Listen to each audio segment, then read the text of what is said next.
ಹೊಟ್ಟೆಯಲ್ಲಿ ಜಂತುಳ ಆಗಿ ಜೈಪುರದಲ್ಲಿ ಒಂದು ಮಗು ಸಾವಾಗಿದೆ ಎಂದು ನಾವೊಂದು ವಿಡಿಯೋನ ಮಾಡಿದ್ವಿ. ಆ ವಿಡಿಯೋದಲ್ಲಿ ನಾವು ತುಂಬಾನೇ ರೇರ್ ಆಗಿ ಕಾಣಿಸುವಂಥ ಸಿಂಪ್ಟಮ್ಸ್ ಬಗ್ಗೆ ಹೇಳಿದ್ವಿ. ಬಟ್ ಎಷ್ಟೋ ಜನ ಪೇರೆಂಟ್ಸ್ ಕಮೆಂಟ್ ಮಾಡಿದ್ರು ಕಾಮನ್ ಸಿಂಪ್ಟಮ್ಸ್ ಬಗ್ಗೆ ಹೇಳಿ ಅಂತ. ಸೊ ಹೊಟ್ಟೆಯಲ್ಲಿ ಏನಾದರೂ ನಿಮ್ಮ ಮಗುವಿಗೆ ಜಂತುಳ ಆಗಿದ್ರೆ ಕಾಣಿಸುವಂಥ ಕಾಮನ್ ಸಿಂಪ್ಟಮ್ಸ್ ಏನಪ್ಪಾ ಅಂತಂದರೆ ಮಗುವಿನ ಮೋಷನ್ ಪಾಸ್ ಆಗುವಂಥ ಪ್ಲೇಸಲ್ಲಿ ಇಚ್ಚಿಂಗ್ ಆಗುತ್ತೆ. ಎಸ್ಪೆಷಲಿ ರಾತ್ರಿ ಹೊತ್ತು ಇಚ್ಚಿಂಗ್ ಆಗುತ್ತೆ. ಮತ್ತು ಕೆಲವೊಂದು ಸಲ ರಾತ್ರಿ ಟೈಮ್ ಹೊಟ್ಟೆ ನೋವು ಜಾಸ್ತಿ ಬರುತ್ತೆ. ಕೆಲವೊಂದು ಸಲ ಹಗಲು ಹೊತ್ತಿನಲ್ಲೂ ಕೂಡ ಮಗುವಿಗೆ ಹೊಟ್ಟೆ ನೋವು ಜಾಸ್ತಿ ಆಗ್ತಾ ಇರುತ್ತೆ.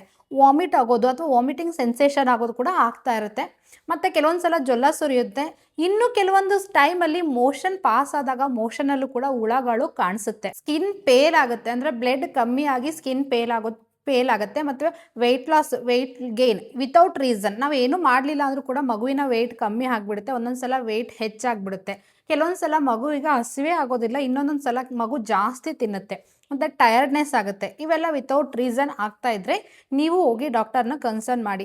ಎವ್ರಿ 6 ಮಂತ್ಸಿಗೆ ಒಂದು ಸಲ ಮಗುವಿಗೆ ಜೇನುತುಳದ ಔಷಧನ ಹಾಕಬೇಕು. ನೀವೇನಾದರೂ ಹಾಕಿಲ್ಲ ಅಂತಂದರೆ ಡಾಕ್ಟರ್ ಹತ್ರ ಹೋಗಿ ಡಾಕ್ಟರ್ನ ಕೇಳಿ ನಿಮ್ಮ ಮಗುವಿಗೆ ಔಷಧಿನ ಬರೆಸ್ಕೊಂಡು ಬಂದು ಮಗುವಿಗೆ ಔಷಧಿಯನ್ನು ಹಾಕಿ. ಮಕ್ಕಳಿಗೆ ಏನು ಹೇಳೋಕ್ಕಾಗಲ್ಲ, ಪೇರೆಂಟ್ಸ್ ನೀವು ಅವ್ರ ಕಡೆ ಗಮನನ ಕೊಡಬೇಕು. ಒಂದು ಜಂತುಳಿಂದ ಮಗುವಿನ ಸಾವಾಗಿದೆ ಅಂದರೆ ಯೋಚನೆ ಮಾಡಿ ಇದು ಎಷ್ಟು ಡೇಂಜರಸ್ ಅಂತ. ಸಾವಾಗಿಲ್ಲ ಅಂದ್ರೂ ಕೂಡ ಅದು ತುಂಬಾ ಮಗುವಿನ ಹೆಲ್ತ್ ಮೇಲೆ ತುಂಬಾ ಪರಿಣಾಮ ಬೀಳುತ್ತೆ. ಸೊ ಹಾಗಾಗಿ ಎವ್ರಿ 6 ಮಂತ್ಸಿಗೆ ಒಂದು ಸಲ ಮಗುವಿಗೆ ಜೇನುತುಳದ ಔಷಧಿಯನ್ನು ಹಾಕಿ.